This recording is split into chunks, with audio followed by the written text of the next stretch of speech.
Welcome, welcome, welcome to Accommodations and Modifications by Dr. Marlyn. She's been with us. She's part of the EA family over and over again, talking about different SPED issues, and we love when she's here with us. If you're watching us on the recording, make sure that you get the link to the resources right underneath the video in the description.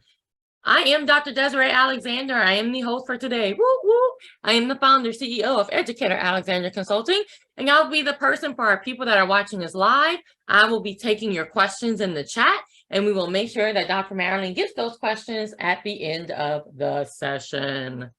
All right, what do we have coming up? So this weekend, we don't have anything coming up, but in March, I think a couple of weekends, and then in March 11th, we're going to be back with Cultivating Brave Spaces in English Classrooms, Equity in Action. So if you are interested in just how do I create those spaces in my classroom, even if it's not an ELA classroom, just how do I create those spaces in my classroom where students can be brave and talk about issues, you want to come and see Dr. Jabber. She is amazing. So Sun is, I mean, if you've never seen her speak, it's a complete treat. And then we have Empowering Student Voice with Tech Tools with Debbie. Debbie's going to come on back. She is part of the EA family. She's presenting for us a whole bunch about tech tools and math and things like that. Then we have the BER session, ELA Teachers 20 Best Technology Tools. This is a paid session, but if you're interested, you can find it on that link. Then we have Digital Storytelling in the Classroom with Victoria Thompson. Again, one of those speakers, so if you haven't heard her speak, you're not living. Then we have Tech Up Math. Again, Debbie's coming back. I love this topic because so many, I hear so many math teachers saying, well, I love technology, but I can't really, I can't really do anything with technology and math and things like that. But yes, you can. So Debbie is going to show us how to do that. And then we have me. Educational Leadership SLLA test prep. So if you're interested in that educational leadership test, you can come and hear me talk about it. And then we have affinity groups, creating a space for self-advocacy for Muslim Arab female students. So again, one of those topics where even if you say, well, I don't have any Muslim students or I don't have any Arab students, you still want to come and learn about how do I create that affinity group, right? How do I create that space where they can advocate for themselves? Then we have ISTE. Now, of course, ISTE, the final schedule has been released, so you can go and see all the awesome sessions, but there you go. And then we have NFTS in education. So Rochelle is another friend of the EA webinar. She comes every year and do some for us. So she's going to be talking about AI in education, all these topics that you keep hearing that some people kind of shy away from. I always say, even if it's not your jam, even if it's not something you want to do or use, you still want to know what's up, right? You still want to know what's going on and what's hot in education. So come and find out about NFTSs and the metaverse. So you've heard of the metaverse, but maybe not quite know what that is. You can come and learn about the metaverse from Rochelle also. We are also putting together a couple more classes. So that's not even it for 2023, but that's what we have so far. And you can always go online to get self-paced courses and test prep and Google certifications and all that good stuff. And then if you want to teach a webinar or if you want to see a certain topic this year, definitely fill out that form. And you can find all of the information I just talked about at edalex.net/events.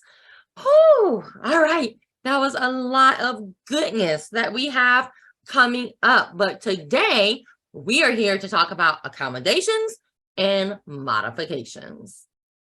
Thank you so much, Dr. Alexander. And like what you've said, I have been with you and I'm happy to be part of the EA family. So it's the first time I've heard it from you, but thank you so much for accepting me and having an open arm every time I ask you, hey, I want to present at your platform. You will never say no to me.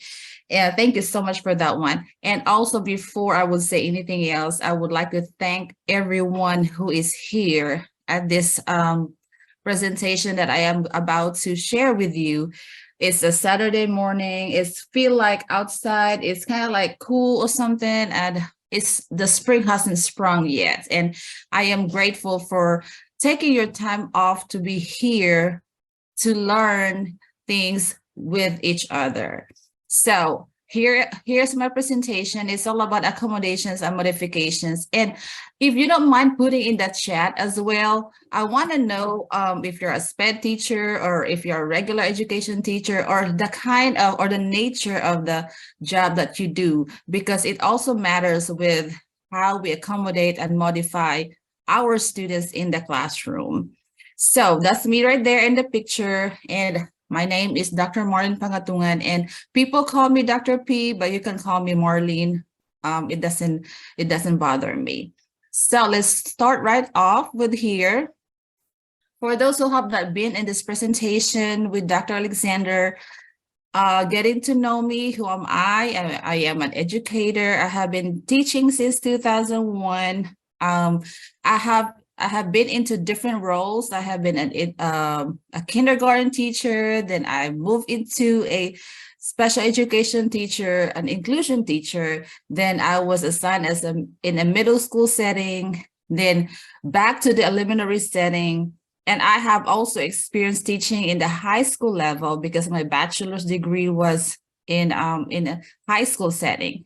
And right now I am an instructor at one of the university here in America. And it's been a pleasure servicing those students in the graduate level where they are going to do their research in education, making sure that they have the right tools for them to be able to graduate with flying colors. Also, I am a mentor. I mentor a student, no, not a student, I mentor new teachers for them to be able to improve their teaching and learning.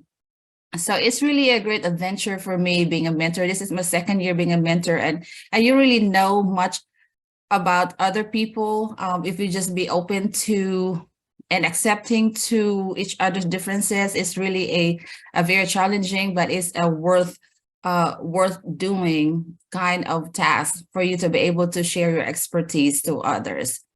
Then also I have started presenting to be a presenter at any professional development. I just want to hone in my skills of sharing my knowledge and expertise to other people and learn from each other, because I believe in lifelong learner, and also learning from each other makes the world a better place, and also help us to widen our horizon and help us to have a growth mindset. And lastly, I am an author as well. On the right side, you see a picture, and that is the book that I published. It's less than a year old, and it's also available on Amazon, and also both in paperback and ebook. So that's my book right there. Being a special education, I want to just do something wonderful for those people who really want to know what special education is about. So that's about me right there in a nutshell. Now let's go right straight to our expectations. I know this has been a virtual platform, but just like any other platform, whether it's physical or online, there are also expectations that we have to adhere to. Of course, we have to be respectful of others' ideas. If you want to participate, you can always put in the chat, or you can you can unmute yourself, and if you want to say something, if you want to add to any conversation that we have, that's okay, that's all right. I really want us to participate as well, especially if there are interesting things that we talk about. So because I want every presentation to be interactive, even if it is in the online setting. And when you say present, I really mean that you will be there, really listening as well, and interacting. So at least we know where are we headed and what are we talking about to make the interaction more exciting. And always maintain a growth mindset, because in this age and generation, there are so many things that are probably making our minds a lot confusing, and it's easy to take on the negative mindset. But if we maintain a growth mindset, then we will all grow together. So those are just the simple expectations that we hope that this presentation will have to be able to make it possible. Then I have this picture right here because in earlier I talked about accommodations and modifications as our topic, but I just want to ask you what's your thoughts or idea. You can put it in the chat or you can unmute yourself and tell me, maybe one or two who can tell me what can you say about this picture as it relates to our topic for today. What anyone would like to share?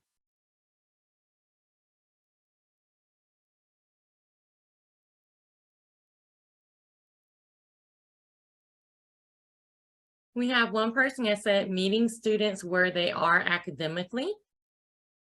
Correct. Yes. So we have to meet them. So if you take a look at that picture right there, there are changes with the way how the people are learning. That's correct. That's very correct. Then what about this picture right here?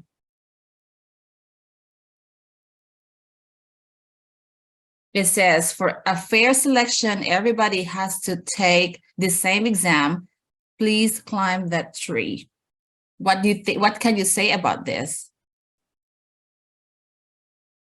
Anyone would share their thoughts on the chat? That would be very, I would really appreciate that one.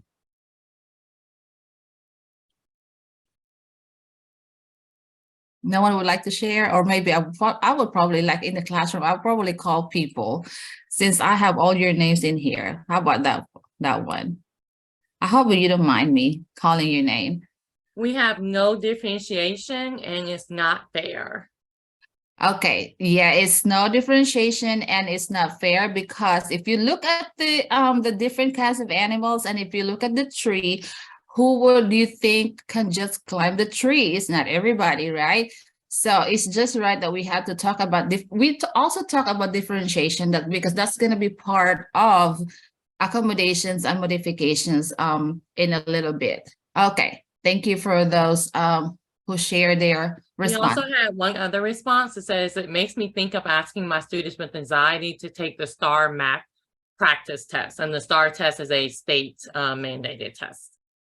Right. So if you think it this way, it's really a big challenge for those people who are not used to taking those kind of exam. And if you think the same way for every student, then we are thinking it the wrong way. So this is why we have this presentation to help us clear our misconception of accommodations and modifications. Okay, so let's move on to the next slide right here. Okay, so let me just share that beyond this, the pictures that I showed you and all the other one, that in general and in the world we live in, everyone is different, not just physically, but mentally. I would probably say holistically. So the U.S. Food and Drug Administration have this, what we call the reasonable accommodation. And if you look at the images right there, it has its own kind. So there's one for the people who have physical disability, who have developmental disability, who have speech impairment, sensory issues, visual concerns. And I think the big thing now is we are focused more as well, in addition to the others with the mental health concerns.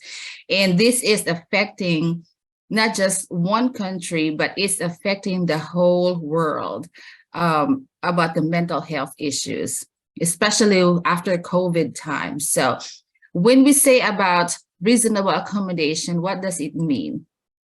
So the U.S. Food and Drug Administration's mission about the reasonable accommodation is to manage compliance with federal laws and ensure reasonable accommodations that will be provided to qualified individuals with disabilities who are applicants or employees. But I can also add to this that in the school setting, we are also providing qualified individuals with disabilities with the reasonable accommodations, because if you look at the school, every school that you have, and we are in different places.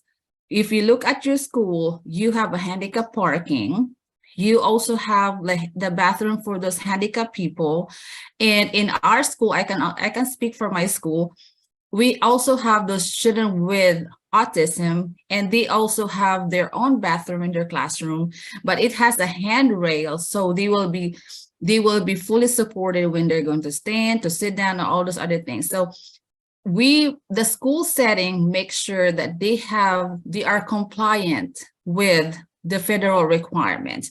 So this is from the federal level to the state level to the district and to the school setting. So it's really helping people to be able to be accommodated to what their specific needs are. Now, according to the Rice University, accommodations are provided to the individuals with specific resources, because not everybody needs the same thing to work around existing barriers. So it also needs to help meet the unique needs of individuals with diverse abilities. And when we talked about the first picture, those are just samples, some of the disabilities that we talk about. But if you talk about the special education services, there are more than what the federal level was showing in the images. So the student, for example, if a student has the hearing loss, we have to have captions during video meetings or in an online classes. Or even if the student is having a class with a headphone on it, but it makes sure that he hears what the speaker says, or even without the caption. So another one is with ADHD or dyslexia. They may have more time on an exam, or they may have equal access for people with diverse abilities when barriers are present. So sometimes accommodation is the only or the best option to make the person successful. And we can always use the best practices of accessible design to reduce the need for accommodations. So talking about accommodations versus modifications, what's the difference between the two? Who can share in the chat? Just what are your thoughts about the difference between the two? Because we hear a lot of accommodations, modifications, but do we really know the difference between the two? Is there a slight difference? Are they similar in a way? What do you think? If you want to share in the chat. Good morning. I am going to go out on a limb and try. So modification would be where you make changes to things. Like if you're going to modify students' tests, I'm going to give them less options, answer options. There may be 4 for everyone else, but then I'll decrease that to 2 for my students, my SPED students. Accommodations, or where we may provide something to give them that access to the lesson or the learning. Say for instance, an accommodation may be sitting close to the teacher, sitting close to the board so they could see, providing they may have their assessment text to speech, where you know, if it's a reading disability, or large print if the student is visually impaired. So, and help me there. Those are the accommodations, but when we modify, we're making changes. Am I kind of getting in there somewhere? Yes, ma'am. That's true. Okay. When you say limit the amount of number for, let's say limit the number of items for your student to take in a test, yes. It's really part of the modification. It says limited multiple choice or reduced answer choices. So yeah, that really falls into modifications. Okay. When you say, yes, when you say accommodations, that is when you say preferential seating, yeah, that's exactly what accommodation is. Okay. So you are correct. Yeah, you are on the right track. Okay. And then later on, and this the few slides on this presentation, I also want to ask you, you know, what's accommodation and modification if there's a scenario here. So I really want you to listen to, because I want you to also participate. Okay. So yes, ma'am. So yes, ma'am. Thank you. So here it is. Accommodations and modifications. We'll start with accommodations. So accommodation is a support or service that is provided to help a student fully access to the general education curriculum. So we talked about least restrictive environment. That means the child will have the maximum instruction in the least restrictive place, and which is in the child will always start at the general education setting. So that's why we always mention that the child, if we are able to put the child in a special education setting, we always have to consider first in the least restrictive, which is the general education curriculum, because there's where most of the non-disabled peers are. So we help them function as normally as they would in the general education setting. So it changes how a child learns or accesses the curriculum. The materials are also changing. The way a student can respond is also changing. It also allows students with disabilities the opportunity to complete the same curricular activities as peers, but with accommodations.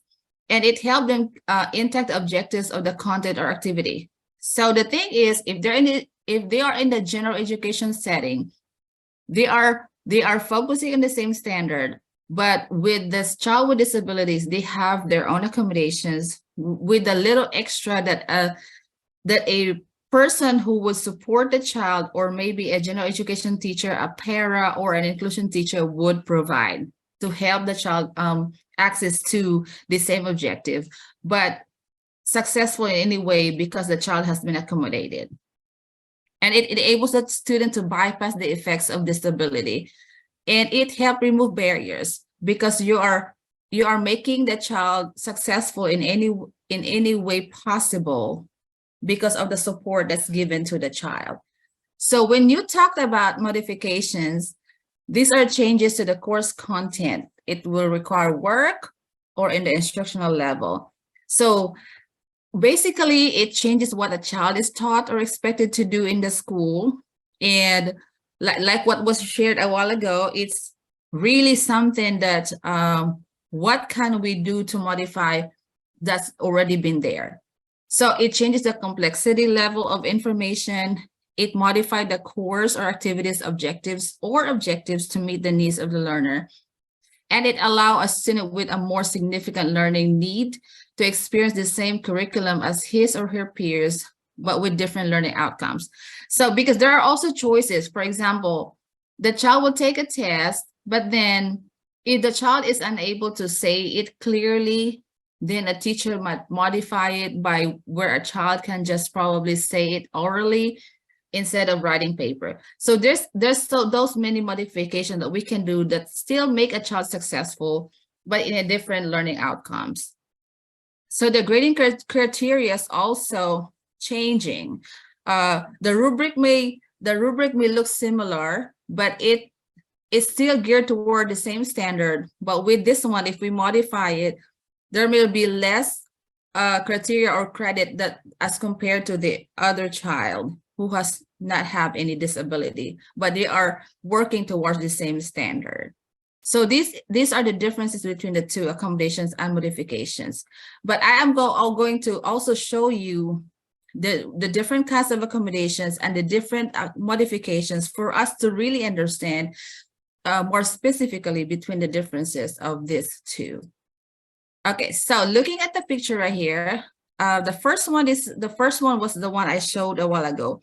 But if you look at here with modifications, in the accommodations in the left picture, on the left side, we look at that there are materials being used or presented for the child, for them to be able to see at the same level. But if you look at modifications, you see that the fence has been cut off according to their height, so that they will be able to see the same way, but it in a different kind of aspect. So you see the difference now with hopefully clearly based on this picture. Then now talking about accommodations, these are for students who are taking a test either in classroom, either during instruction, or either during statewide assessments, because the state assessment age starts at 3rd grade and up. But what about those who are in the below grade level, like kinder, 1st grade, and 2nd grade? What do we do with them? They still have those accommodations. They still have those modifications. And I will probably explain it to you that accommodations and modifications cannot just be added just because you want to add those accommodations or modifications. Any amendment, any removal or addition of accommodations will only take effect if you are going to do an IEP meeting. You could not just add those in any way possible to the IEP without the legal proceedings, legal procedure.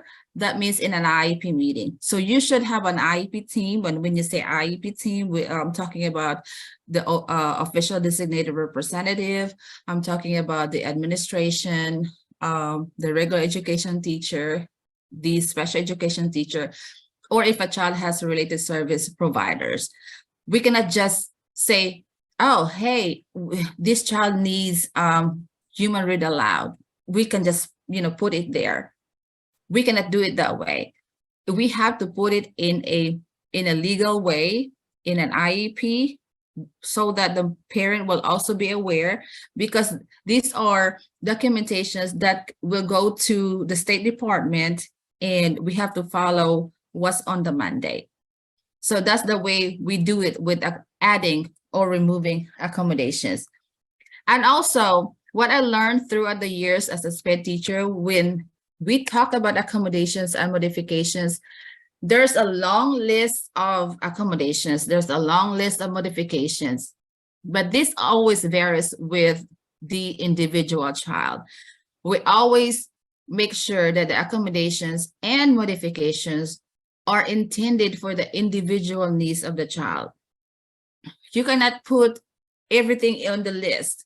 We have to, that's why observing a child, collaborating with the other stakeholders in the school will help us determine the appropriate accommodations. That's why we talked about reasonable accommodations in the beginning of the presentation, because that's where it needs to be. We are not over accommodating or under accommodating a student just because we want to. It's not us, it's what the child needs. Okay, so also, this is also where differentiation and scaffolding comes in, and somebody was sharing about differentiation, and I'll be add scaffolding to that part, most especially with the students with disabilities, because when we accommodate, when we modify, there's also another underlying strategy that we have to help the child to be successful, and differentiation is one of them, and also scaffolding. So these are the things that we have to consider when we're going to provide and check those accommodations under IEP. So the accommodations that I'm talking about is based on the Louisiana.gov, and this is based on the state of Louisiana. So there might be a slight difference between what state of Louisiana have for accommodations or an IEP as compared to Texas. So that this is where we can, we can share what we have, what we don't have, so we were able to understand that we are on the same page. So let's start with the presentation. So the first part of the accommodation is the presentation. And these are there's a long list here, but there's only a few that I put it here that are mostly common that we usually use for some of the students that we have in the classroom. And take note, there are 13 types of disabilities. And this might not be for everybody. So basically, one is a text-to-speech. And this is also very important, especially it's coming up the testing time. So it starts with 3rd grade and up, because if they're in Louisiana, they are taking from 3rd grade up to high school, they're taking an online test. So we make sure they have this text-to-speech. In most cases, we also have the human read aloud, and it's either in the classroom or instruction. And for the lower grade level, they have this human read aloud. And third grade this year, for the first time in the testing accommodation for statewide assessment in Louisiana, we have the voice recorded file. So this creates a stir for some people because it's the first time it ever happened, because usually it's always either human read aloud or it's either text to speech, but they added voice recorded file, which is kind of like, oh, would a child be able to like rewind or forward if the child is taking the test? That's something we have to find out because the first time it happened in Louisiana. They also can have highlighter tools or highlighter. And if it's online, it's already embedded in there. It has also its online tools that a child can use at any time possible, suited for the test. And for some people who are visually, who have visual impairment, they can use large print. And some other times they can also have daily homework or assignment during the regular day. And on the online test, they can also have the glossary. But I think the state assessment is changing now because it's the vocabulary is embedded already, in like using the context clues within the assessment. So, but still it's available for them to use if they want to. For some of our children with autism who don't like noise, they can use headphones or noise buffers, especially when they go out and especially there's a loud noise in the cafeteria, in the gym, or any other places where they don't like those. So they can have that also as part of their accommodations. And we can redirect students to the test, limiting the amount of or length of work. So those are just some examples of the presentation accommodations. Now we talked about the response accommodations. By the way, if there's something that you want to add, you can always put in the chat. Dr. Alexander will tell me, or you can unmute yourself at any time.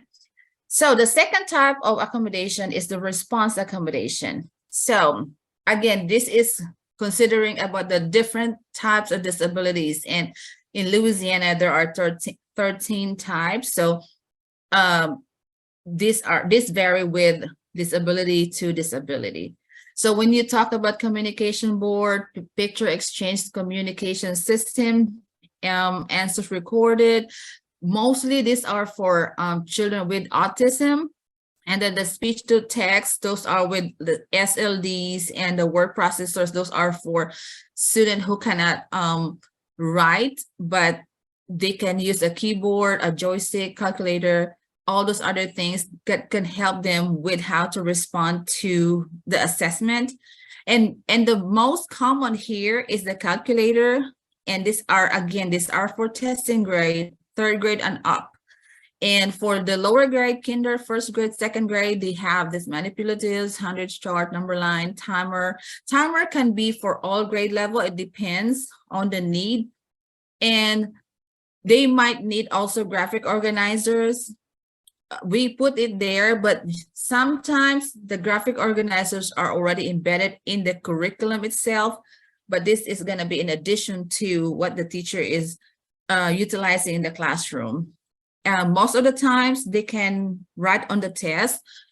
Some students cannot write correctly, so they can have their answers recorded, or they can have transferred answers. The test should be objective.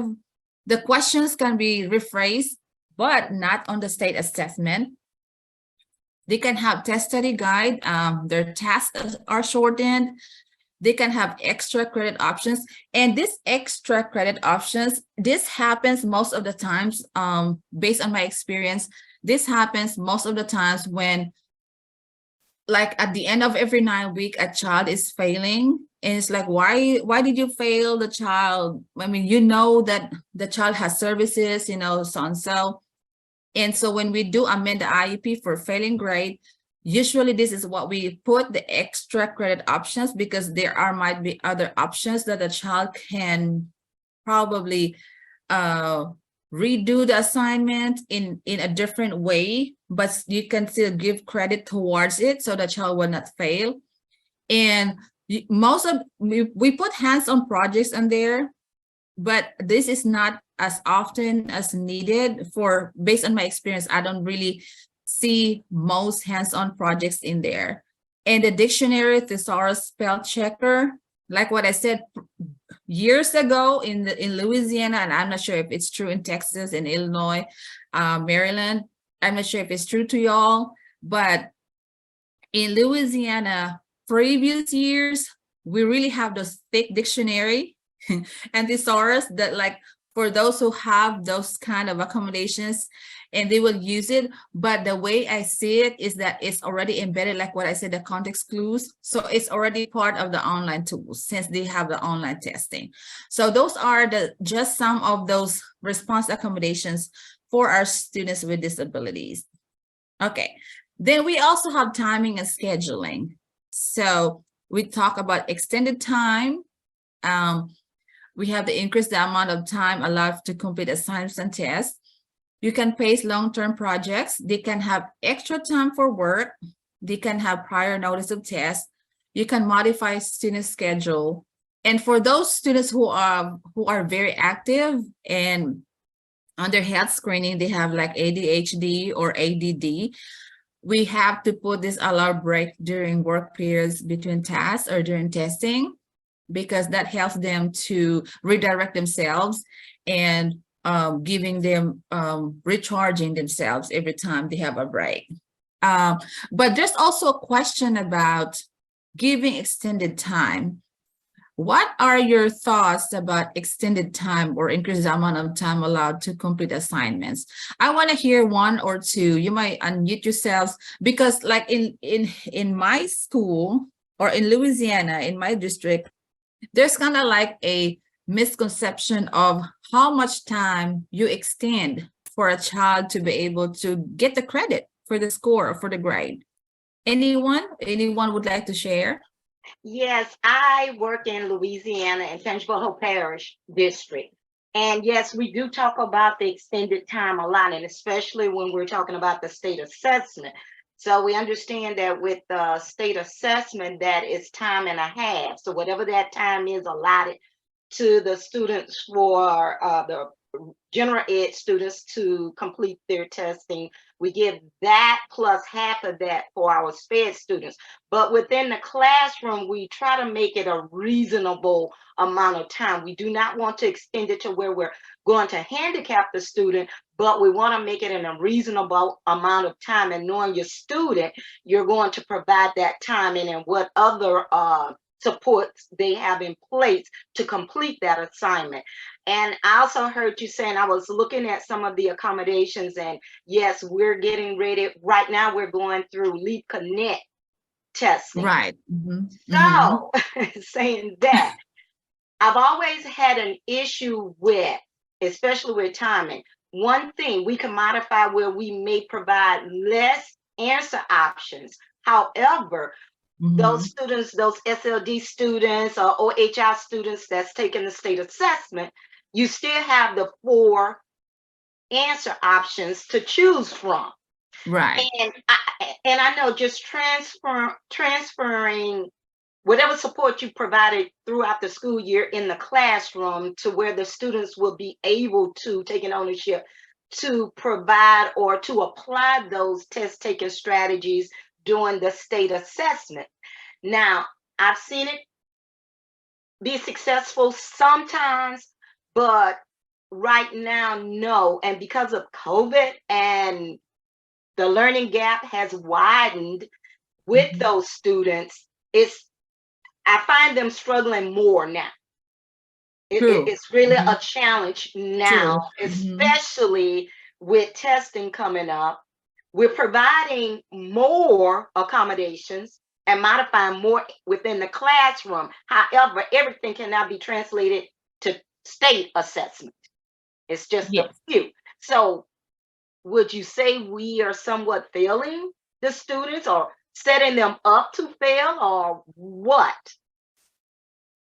I can relate to what you're sharing, because like during COVID and after COVID, we always kind of like blame it to the COVID, like we Yes, always put everything a blame. But even without COVID, we already know that there's already a wide gap right, with, there's already, and for, if I'm gonna take it myself, I'm not gonna really stress so much about, and I can just do what I can do, because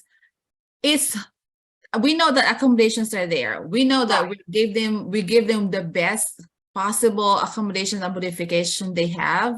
And we know that as a great teacher you're giving your best and all. right. So for me, I can just probably motivate you to just keep doing what you're doing and do the best you can, one day at a time, one child at a time. Yeah, Because if you're gonna really say, oh, extended time or all this, and we're setting them up for failure, and then looking at we only have barely probably 12 weeks until testing right. is coming. And I can see probably, and I can already picture how you are in the classroom based on what I have in my classroom. And I think we are on the same page on that part. I see it's like, I know I'm a great teacher. I know I've done this, but why, why I'm struggling still, all these things. But I just take it one day at a time, ma'am. You Okay. can just take it one day at a time. That's all I can say. Thank Yeah. you. Yes, because hey, we're gonna go crazy. I'm sorry, I'm not sure if I can use the word. We're gonna go crazy if we And that's true. That's true. yeah. You're trying to So, do so much, but like you're saying, it's only mhm, so much, and we're only we can only do what we have that allotted time from correct. Mhm, 8:25 until 3:45 yes. to do what we can do with our students. Yes. Yes, yes. Yeah. And based on what you told me, I can feel that you are doing what you can to help your children. And beyond Yes. that, when they get home and they come back to the school the other day, it's like every day is new to them. I've been there, done that. I'm with you 100%.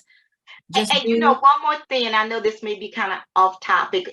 What I'm seeing also is that, do you feel that we are qualifying more students now under the SPED umbrella because of this? And like you said, yes, there was already a gap, but then COVID just widened that gap. But Mhm. now is as though more students are qualifying for under the SPED umbrella simply because, as opposed to maybe putting interventions in place, more interventions in place, or Right. when I first started, we had a classroom. It was a transition class we Right. had for those students. I don't see that anymore. They completely done away with the transitional classrooms, and Mhm. now what's embedded within your curriculum is maybe 30 minutes of intervention, which isn't a lot. Right. But 30 True. minutes. True. Mhm. Exactly. So I don't know. It's just a problem that we're just going. It's trial and error. So we're gonna have to just see what's going to work and just keep Right. going. Uh-huh. And when you talk about overrepresenting students and putting them in the SBLC and recommending them to be in the special education services, now me as an advocate for our students, regardless of with or without, they either have disabilities. Now I'm gonna ask this back to a teacher. What have you done so much that you can really say the child really is needing the SBLC process? Because Right. it's always a teacher factor. I'm always teacher first, then student comes next. If a teacher is doing, and this might be off topic, but we come back to this. But if a teacher is really doing what the teacher is supposed to do, regardless of what's going on out there, that's why we always have that growth mindset, because it takes a big heart for a teacher to really reach out to every one of them. If a teacher is a careful observer, if a teacher is insightful of what the individual needs of each student in the classroom, and if your teacher is intentional and purposeful of what you're supposed to do, and if your goal is to really grow your students, it can be done. Okay. It doesn't matter what support you can get outside. Because like what I was telling with my previous co-teacher, she said she didn't have any more hope because she didn't have support from the administration. But hey, you are inside the classroom. Between you and your students, it's between you and your student. Do what you can do for the student. Do what you can do for the classroom. So I'm gonna end it there. So Okay. I'm looking at the time, but this is a good conversation. But thank you so much for the insight, because I can just feel that we have the same issues, but we can just probably take time to pause and think and reflect. Being a reflective practitioner as a teacher, reflect on what you do, and you have to redirect yourself on what else can I do more to make this child successful, instead of maybe this child is gonna. So I'm just referring it to the SBLC. Do the best you can every day, and it will come back to you a million times, a millionfold. Okay, so let's go to the setting consideration. And this is the last part, or the last type of accommodations. So we have the individual testing, and most of the times we do small group testing because of the resources, like the teachers. We need more teachers, you know that. So we mostly put them by small group testing according to their grade level and disabilities. And in the classroom, you can either also do individualized instruction. You can also put small group instruction. That's why you have teacher tables. We don't use centers anymore. We say teacher table. We can have the high, medium, low. That's what they use for intervention now. We don't use centers 1, 2, 3. You can have assigned peer tutors or work buddies or note takers. I've not seen that much lately in my previous years, but it's available for those who need it. The list of tasks, because for those people who are not really good at doing their tasks systematically, and they can also alter physical room environment and separate or alternate location. And most of all, this specified area or seating, because someone was mentioning preferential seating, and this is where the setting considerations come in when we talk about accommodations. So if we put that there, and if we know that a child cannot stand still or sit still, and sometimes we really have to know our students, each one of them, their needs, their strength, their weaknesses, everything about them. And so if you know everything about your child needs, strength, weaknesses, and all other things, then you will be able to create a individual learning goal for your child. And that right there, that helps you think, that helps you reflect on what you're supposed to be doing as a teacher. And I know it takes a lot of hard work. It takes a lot of determination to change the course of the group of students that you have in the classroom. And I know it's not gonna be overnight, but I know it can be done. But just do it one time, 1 minute at a time, one child at a time. You're not gonna do it like, oh no, it's not gonna happen. So we're talking about assignment modifications. So we talked about modified tests, modified assignments as needed. We shorten the assignments. If there's 2 pages, there are maybe 10 questions in there, but the same standards, you might probably have 5 for that child with disabilities, and using the same standards or working toward the same standards. The directions can be modified, repeated, modeled all the time. You always have those. You alter format materials, and they always use the highlighting, spacing. And this one here, the limited multiple choice or reduced answer choices, is in the classroom, but not in the statewide assessment. But they should know the strategy, which is like the process of elimination for this one too. The word bank, when they have fill in the blanks, word assistance, and the multiple choice spelling test, because I see a lot of regular education teachers, they have 20 spelling words. They're asking a child to spell each of the word. But then there's 5 inclusion students in the classroom, and they all get 0, because sometimes it's a teacher factor. Have you read the modifications? Have you read the accommodations?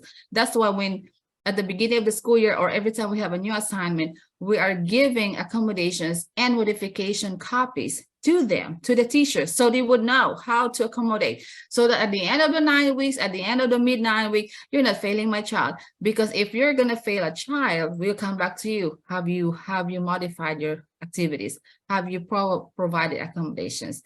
And these are just so many things that we ask for a regular education teacher when they come to the meeting.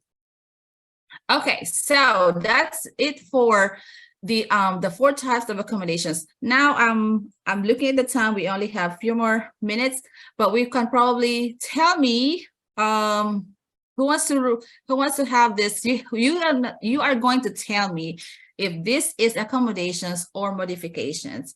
Can I have someone who can read this just right here? And then tell me if it's accommodation or modifications has been used. Changing the assessment is modification because you are changing the what? Correct. Yes, this first answer, modifications, is correct. Yes, ma'am. Thank you so much. You are making the different assessment for the child that makes it an accommodation for the student. Okay. Now, what about this one? I'll probably just have this because I have 2 more. And then I'll wait for Dr. Alexander to decide. I'm going to give you 30 seconds to read this one and tell me if it's accommodation or modification and tell me why. So this one right here is Rose is an 11-year-old and she was diagnosed with developmental dyscalculia. And to help with the issue, her math teacher decided to do away with any deadlines or time limits. From the word time limit, extended time. So obviously this is accommodation, okay? And this one right here, so I'm not sure if I still have, oh, they are still here. Okay, so just to give us a heads up of this, Jacob is 8 years old and he struggles with various language skills. And he's struggling with the class because he still isn't clear on how to spell and doesn't have vocabulary expansive enough to start writing his own sentences. So Jacob's teacher adjusted the curriculum to better suit his developmental level and learning requirements. So he will still be attending the same class as his peers. His takeaways from it will be different. So this one is definitely what? Definitely modifications. Okay. Then the last one here is Mary is 13 years old and it's in here as an accommodation. So definitely extra classes. So this is accommodations right here. It's like a giveaway, this last part right here. And as I've said it before, thank you so much for your time, for coming over here, for spending 1 hour with me and with Dr. Alexander. And I will take note of the IEP goals and objectives because that's also on my book. And I am so appreciative of the participation that you have here. But don't forget to do your feedback so you can receive your CEU or CLUs from Dr. Alexander. So Dr. Alexander, thank you so much. And I'm done right here.